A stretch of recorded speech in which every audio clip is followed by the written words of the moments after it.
It's 2023 and I'm starting over as a level 1 in GTA Online. In this Rags to Riches series, my goal is to go from a player with $0 in the bank to one of the richest in the game. But it won't be easy because in order to make this series more relatable, I'll only be allowed to play for 2 hours a day on this account. So with that being said, welcome to episode 1 of the 2-hour Rags to Riches series.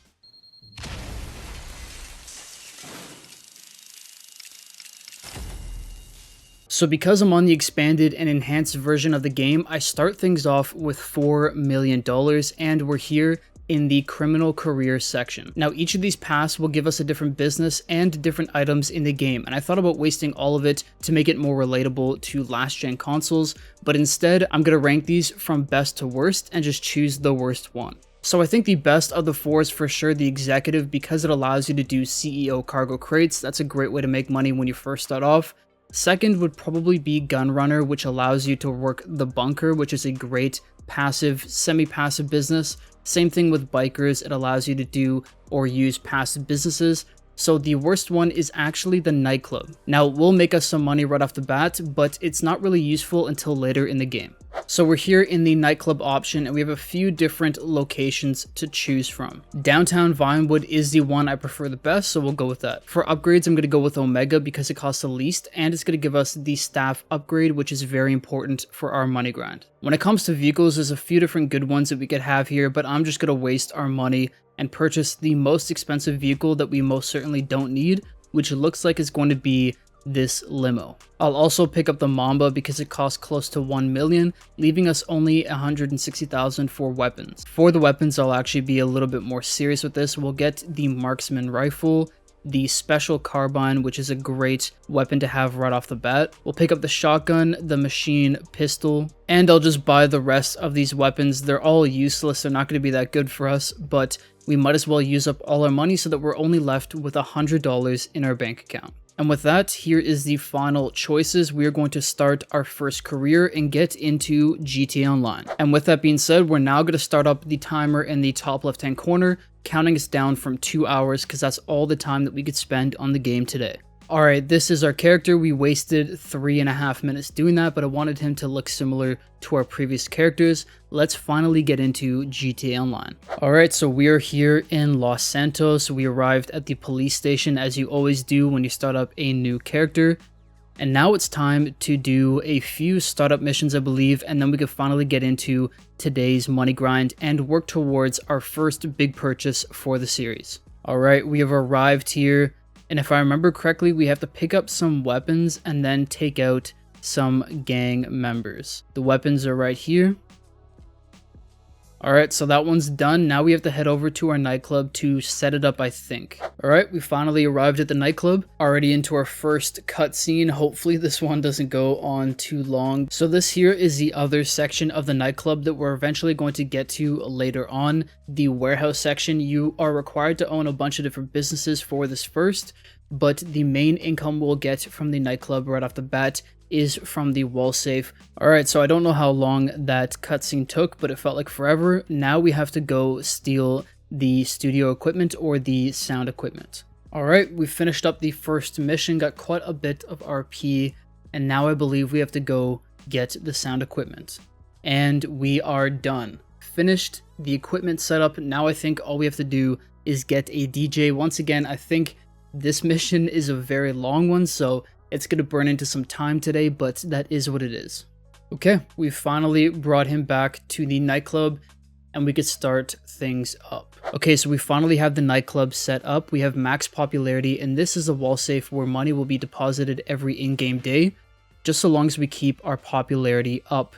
And if we have it maxed out, it will be $50,000. You could always see how much you're going to receive over here in the nightclub management section. In your computer, current daily income, as you can see here, $50,000 is what we're going to get, and there is a safe capacity of 250k, so you have to clear it out once it reaches that. As for the warehouse section, this is why I chose this business to start off. This won't apply to us for quite some time. We will have to hire a bunch of technicians, own a bunch of different businesses and much more, so we won't worry about that until later on. And of course, because we have the staff upgrade already, it's going to decrease the rate at which our nightclub popularity goes down, so it will help us make more money with the wall safe. And now that that's taken care of, let's go into an invite-only session and start making money in some other ways. Okay, so because I'm broke and literally have $100 in the bank, the first thing to do is to go steal a car and sell it off at the Los Santos Customs for a few $1,000s. We'll take this Sentinel here and bring it over. I don't know how much it's gonna sell for. Hopefully maybe $6,000 to $7,000. We'll have to see. $9,300, way more than I thought it was gonna be. So that was actually a great pickup. If you guys are doing this as well, the Ubermax Sentinel, which is the car that I picked up, is a good way to make some money. Most other cars will be between 2 to 3, all the way up to $6,000 or $7,000. Next on the agenda is heading over to the casino so that we could spin the lucky wheel and pick up some free money with a membership. All right, we're here at the casino. They're gonna give us a little tour. Once again, another cutscene. All right, we're good to go. So now all we have to do is head over to the front desk here and purchase a membership. I think it's $500. Buy membership 500. Perfect. So now that we're a member, we just got a free 5,000 chips, which can be exchanged for $5,000. And we're also going to claim our daily bonus here, or a visitor bonus, 1,000. Finally, we're going to head over here to the lucky wheel. Now, this is something I'm going to have to remember to spin every single day. I usually don't, but as you can see, you could win chips, which of course can be translated to money, straight up cash, RP, even a free vehicle, which is the vehicle over there. I don't even know what that is this week. It changes each week. We'll see what we get for today, but hopefully we could get some free cash. What are we gonna land on? I don't necessarily want the free car, not the clothing. Okay. So we got, unfortunately, probably the worst thing you can get, which is the clothing. English is not working for me today. So with that being said, we are going to trade in all of our chips. $6,000 in the bank. We are now at 15,000. So I think this is a good time for me to show what we were working towards at the beginning of the series, and I think everyone should do this right off the bat. It is, of course, to purchase the Kosatka Submarine. And the reason why is because it allows us to do the KO Prico heist, which is the best way to make money in the entire game. We can make $1.3 to $1.6 million for about an hour to an hour and a half worth of work. So getting this is crucial. 2.2 million is the cost, and it's going to take us some time to get there. But there's plenty of ways for us to make money even without using the nightclub. So the first thing we're going to do is complete a couple daily events. There are things like this called G's Cash. This will get us a few $1,000s as well as ammo for weapons and snacks, which is really important. And then the other one we're looking for is right here, the Stash House. Now, when we get other businesses later on, this will be important. It will resupply businesses for us, but for now, it will get us $30,000. So let's start off with G's Cash, because it's the one that's closest to us. So we are here at G's Cash. To be honest, I've only done this a few times, so I have no clue where it's going to be. So it's going to show us this big ring here on the map. And it's going to be a box located somewhere within this ring. Hopefully it doesn't take too long to find. Okay, so I did some research and there's only 3 locations. It would either be here with those bike stands. I don't even know if that's the right word, over here in the water fountain, or the other location is on the stands at the field. I clearly just completely ran past it. So yeah, it's right here. It was in plain sight. I don't know how I missed it, but it is what it is. We collected it, $16,000. We got full ammo and full snacks. Now it's time to do the Stash House. Okay, we have finally arrived at the Stash House. So what these are is we're gonna head in here. There's gonna be a bunch of different gang members we'll have to take out, get into a safe and steal some documents, which will earn us about 30k if I'm not mistaken. One of the easiest ways to do this is just toss a grenade down here. That should take out a few of them, and then we could go in with our special carbine. That's number 1. Number 2, done. So there is a safe right there that we'll have to crack into, and there's going to be a code located somewhere around the Stash House on a yellow sticky note. 77, 79, and 73 is the code. We are into the safe. There you go. $30,000. Pretty good. We're currently up to what, 55k. Let's see what we actually have in total. Okay, so $61,000. Not bad so far. So there's a few things we could do now with 45 minutes left. We could actually try this junk energy time trial, which is a bike time trial, but they're very hard to complete if you don't have good stamina, which of course we don't because we're on a new character. So instead, we're going to do one of the treasure hunts. We should have received an email already about... No, we haven't. Okay, so because we haven't received the email for the dual action revolver treasure hunt yet, we're going to do the navy revolver, which should get us about $275,000. It's a different treasure hunt, and we have to go find 5 different clues all over the map, then pick up a gun and complete a challenge. Okay, so the first clue for this treasure hunt is actually really close to where we just were. It is here at the barn at this location on the map. We are going to go over here. I don't know why I got out of my car there. But right here against the wall, we're going to inspect a clue. Okay. The new running animation drives me insane. I don't know what the issue is. Okay. Here. It's a machete stuck into the wall. That is going to go give us $5,000. And that's the first clue we have to find. So I just realized that we actually got the email here for the treasure hunt. So... the location will now be on our map. We're going to have to go and find it. We might as well do both the treasure hunts at the same time so that we can make the most amount of money possible. Hopefully we could finish off this episode with over $500,000. And the treasure hunt location is over here, which is perfect. It's very close to 2 other clues that we need to get for the navy revolver. And we actually have a helicopter here, which is perfect. This is going to make things so much easier. So let's take this quickly. And we'll fly over to all of our locations. This is a huge time saver. If you can find these helicopters scattered around the map, it's very important that you take them until we have stuff like a Sparrow or an Oppressor Mark II. So the second clue should be just over here next to these red walls. It should be just a trash bag, I think, or maybe a hand, something like that. Okay, so it should be here. Oh, backwards. Okay. Okay, come on. What? I will never understand why they changed the running animation. Investigate clue. Perfect. That's number 2 done. Alright, the third clue for the navy revolver is right here. I just realized, I don't know if I gave the second location. The second location was over here, right next to the airfield. So the third one is here. It's going to be on the side of the wall here. Can you find me? Extra creepy. I know. But that's an extra 5k for us. So this is the spot on the map that I'm at. It's going to be over here on a post. So, right here. We're not going to read that for too long. But now the treasure hunt has commenced. And we also have a action figure here, which gives us another $1,000. So the dual action revolver event is quite easy. There's 3 different locations like this. They're always the same for everyone.